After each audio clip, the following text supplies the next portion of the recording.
En ces jours-là, paraît Jean le Baptiste qui proclame dans le désert de Judée, « Convertissez-vous, car le royaume des cieux est tout proche. » Jean est celui que désignait la parole prononcée par le prophète Isaïe. Voix de celui qui crie dans le désert, « Préparez le chemin du Seigneur, rendez droit ses sentiers. » Lui, Jean, portait un vêtement de poil de chameau et une ceinture de cuir autour des reins. Il avait pour nourriture des sauterelles et du miel sauvage. Alors Jérusalem, toute la Judée et toute la région du Jourdain se rendaient auprès de lui, et ils étaient baptisés par lui dans le Jourdain, en reconnaissant leurs péchés. Voyant beaucoup de pharisiens et de sadducéens se présenter à son baptême, il leur dit, « Engeance de vipères, qui vous a appris à fuir la colère qui vient? Produisez donc un fruit digne de la conversion. N'allez pas dire en vous-même, « Nous avons Abraham pour père », car je vous le dis, des pierres que voici, Dieu peut faire surgir des enfants à Abraham. Déjà, la cognée se trouve à la racine des arbres. Tout arbre qui ne produit pas de bons fruits va être coupé et jeté au feu. Moi, je vous baptise dans l'eau, en vue de la conversion, mais celui qui vient derrière moi est plus fort que moi, et je ne suis pas digne de lui retirer ses sandales. Lui vous baptisera dans l'Esprit Saint et le feu. Il tient dans sa main la pelle à vanner. Il va nettoyer son aire à battre le blé, et il amassera son grain dans le grenier. Quant à la paille, il la brûlera au feu qui ne s'éteint pas. Acclamons la parole de Dieu. Convertissez-vous. Tel est le mot du deuxième dimanche de l'Avent. Convertissez-vous, mais convertissez-vous à quoi et pourquoi? Sur le premier dimanche de l'Avent, invitait à préparer la maison, une tâche générale de l'Avent. Parce que le Sauveur, le Fils de Dieu arrivait, une partie de cette préparation était précisément invitée à le faire. La confession, qui implique une conversion. Mais ce Sauveur a une caractéristique. Il en a plusieurs. Mais je veux me concentrer sur l'une d'elles, l'humilité. Ce qui ressort le plus de la grotte de Bethléem. Saint Joseph, la Sainte Vierge, le bébé dans le berceau. Ce qui ressort le plus de la vertu de l'humilité, dont la conversion pour accueillir les plus humbles, par exemple, doit être une conversion à l'humilité. Et que signifie se convertir à l'humilité? L'humilité a plusieurs facettes, qui est une vertu qui a beaucoup de nuances. Mais je voudrais m'attarder sur au moins l'une d'entre elles. L'humilité entendue comme l'acceptation du mystère, qu'on a tous forcément envie de comprendre, même si cela servait à quelque chose. Mais bon, on veut comprendre quand un malheur nous arrive. On se demande, ou on demande à Dieu pourquoi cela m'arrive-t-il? Peut-être devions-nous poser la question d'une autre manière et demander pourquoi cela m'est-il arrivé. Je vais dire, qu'est-ce que je peux en tirer? Quelle leçon puis-je en tirer? Quel fruit puis-je en tirer? Mais au lieu de cela, nous ne nous demandons normalement pas cela et nous demandons pourquoi cela m'est-il arrivé. L'homme doit comprendre, là, dans la grotte de Bethléem, il n'y avait pas grand-chose à comprendre. Au contraire, dans la grotte de Bethléem, tout paraissait absurde d'un point de vue humain, comme plus tard au calvaire. La même chose, l'humilité au début, l'humilité à la fin. Un enfant né dans une cave à moutons, un Dieu qui meurt torturé par l'humilité de ses ennemis.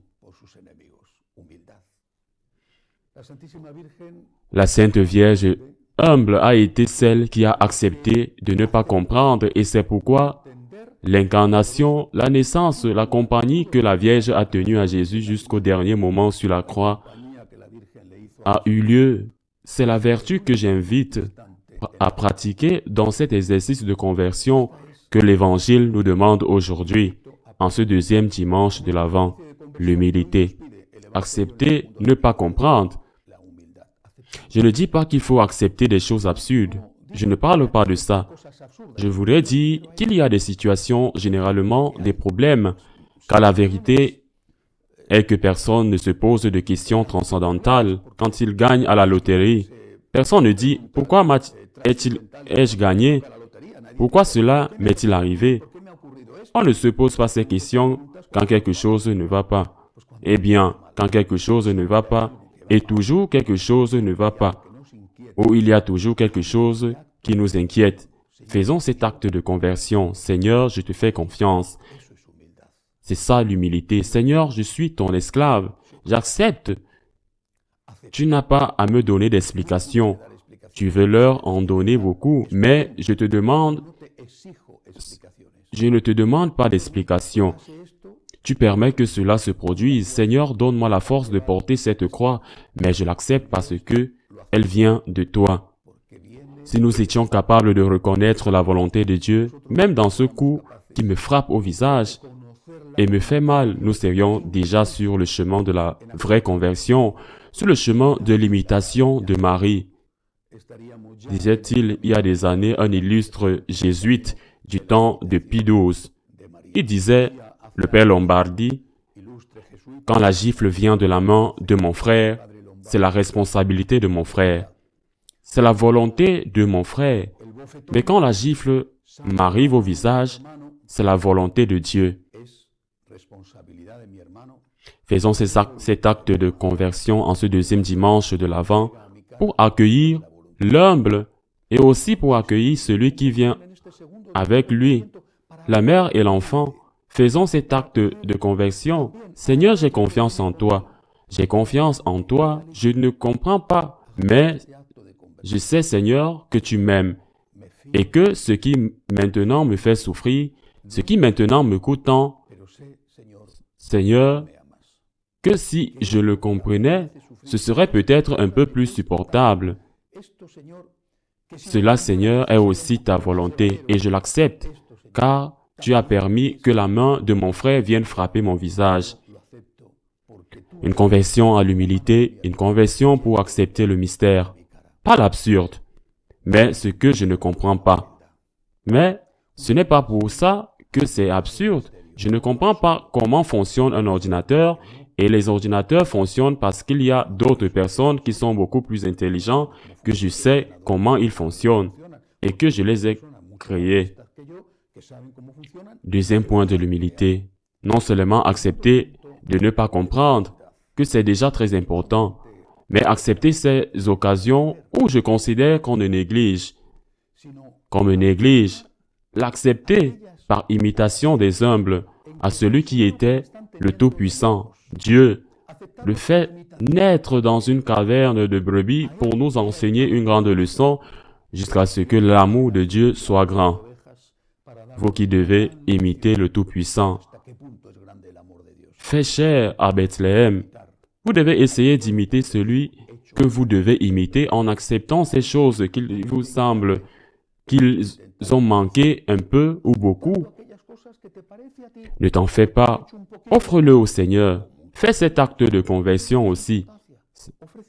Ça va aller. Peut-être qu'ils auraient dû davantage me prendre en compte. Peut-être qu'ils auraient dû m'applaudir davantage. Je pense surtout aux pauvres ménagères qui font tant pour que la maison soit belle ces temps-ci, pour que le dîner soit extraordinaire, la nourriture du mieux qu'elles peuvent, selon leurs possibilités.